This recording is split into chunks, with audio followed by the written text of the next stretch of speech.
ధైర్యం అనుకున్న కంటే కూడా ఇంటికి స్కూల్కి వెళ్ళిన బిడ్డ క్షేమంగా వస్తాను ప్రతి తండ్రి ఆశించే దాంట్లో పెద్ద ఎక్కువ ఆశ కూడా లేదు, సహజం. అలాంటి బిడ్డ యాజమాన్యం ఫోన్ చేసి అమ్మ మీ కూతురిని ఒకసారి వచ్చి తీసుకెళ్ళండి అమ్మా, బాగలేదు పడిపోయిందంట, కళ్ళు తిరిగి పడిపోయిందని చెప్తే అంటే వెళ్ళిందంట. ఆవిడ వెళ్తే అలాంటి ఫ్యాన్కి ఉరేసుకొని అమ్మాయి అలా ఉంటే ఉరి ఎలా వేసుకుంటామండి మనం? ఎవరన్నా ఉరేసుకుంటే ఎలా వేసుకుంటారు? కింద కాళ్ళు ఆంతయ్య. ఆ బిడ్డ 14 ఏళ్ళ బిడ్డని చూస్తే గర్భసంచి నిండా వీర్యం ఉండి ఆ తల్లి చెప్తుంటే నా కన్నీళ్ళు వచ్చేసి నాకు ఏమి చేయాలి నిస్సహాయత. సినిమాల్లో అయితే 100 డైలాగులు చెప్పగలవు, నిజ జీవితంలో చెప్పలేవు. నిస్సహాయతతో కన్నీళ్ళే వస్తాయి. నిజ జీవితంలో ఏమి చేయలేము. సినిమాలో తొడలు కొట్టచ్చు, అరవచ్చు, కేకలు పెట్టచ్చు, మీసాలు తిప్పుకోవచ్చు. కానీ నిజ జీవితంలో నిస్సహాయతే, ఏడుపే, కన్నీళ్లే. మరి జగన్ రెడ్డి గారు నిజంగా చిత్తశుద్ధిగానే ఉంటే ఆ ఆడబిడ్డను చంపేసిన వాళ్ళ కేసు ఎందుకు తీయరాయన? ఎందుకు వాళ్ళని వెనకేసుకొస్తారు? వాళ్ళు పోలీసులు ఏం చేస్తున్నారు అక్కడ? పోలీసులకి బిడ్డలు ఉండరా? ఆడబిడ్డలు ఉండరా పోలీసులకి? రాజకీయ నాయకులకి ఆడబిడ్డలు ఉండరా?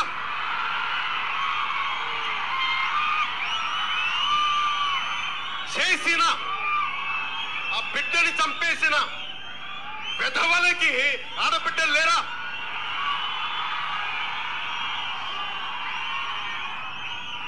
అడిగేవాడు ఎవరు లేడు.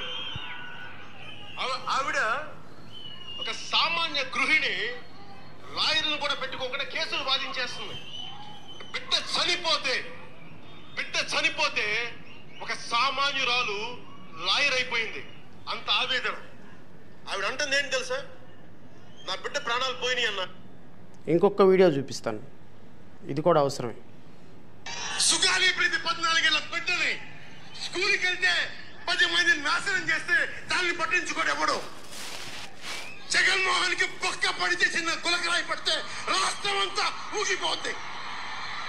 సగటు మనిషి బాధ మనకి తెలియదు. సగటు మనిషి బాధ మర్చిపోయా.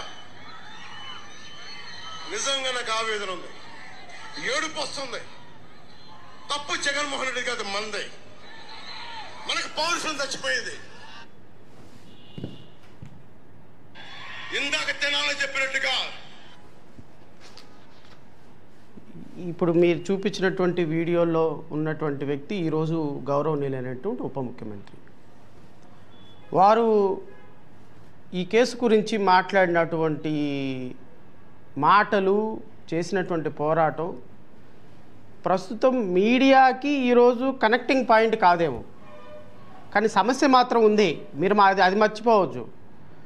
అంటే ఒక 4-5 రోజులు ఒక ట్రెండ్ నడుస్తుంది, ఇంకో 4-5 రోజులు ఇంకో ట్రెండ్ నడుస్తుంది మీడియాలో. కానీ మీడియాకి ట్రెండ్ ఉంటుంది, కానీ బాధితురాలకి ట్రెండ్ ఉండదండి. బాధితులు మాత్రం అలాగే ఉన్నారు, సమస్య మాత్రం అలాగే ఉంది, పరిష్కారం మాత్రం దూరంగా ఉంది. పరిష్కారం కనుచూపు మేరలా కనపడుతుందంటే కనపడటంలా. ఆ తల్లి ఈరోజు తన బిడ్డకు జరిగినటువంటి అన్యాయం మీద పోరాటం చేసి అలసిపోయిన సందర్భంలో పవన్ కళ్యాణ్ గారి రూపంలో ఒక అభన్న హస్తం తనని దగ్గర తీర్చుకున్నప్పుడు చాలా ఆనందపడింది ఆ తల్లి. ఆనందపడి నాకు ఒక న్యాయం దొరుకుతుంది అని ఆనందపడింది.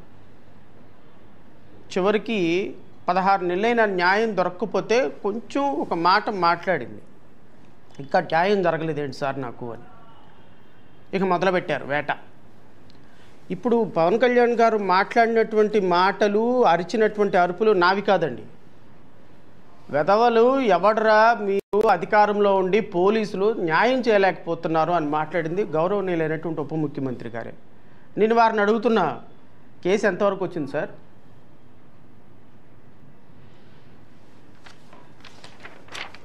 గౌరవనీయులైనటువంటి మాజీ ముఖ్యమంత్రి జగన్మోహన్ రెడ్డి గారు, ఈ కేసు జరిగింది పాపం ఆయన హయాంలో కాదు.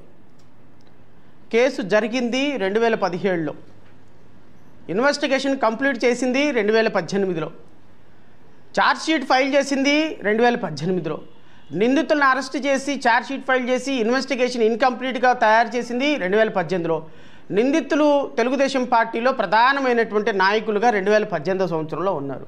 కట్టమంచి రామలింగారెడ్డి కాలేజీలో ఆ యాజమాన్యం మొత్తం అప్పుడు తెలుగుదేశం పార్టీలో ఉన్నారు. ఇన్వెస్టిగేషన్ రేపు జరగబడింది తెలుగుదేశం ప్రభుత్వంలో. తెలుగుదేశం ప్రభుత్వం అంటే జనసేన అప్పుడు ఆ తెలుగుదేశం ప్రభుత్వంలో భాగస్వామి మాత్రమే, అది కూడా తెలుసుకోండి సార్.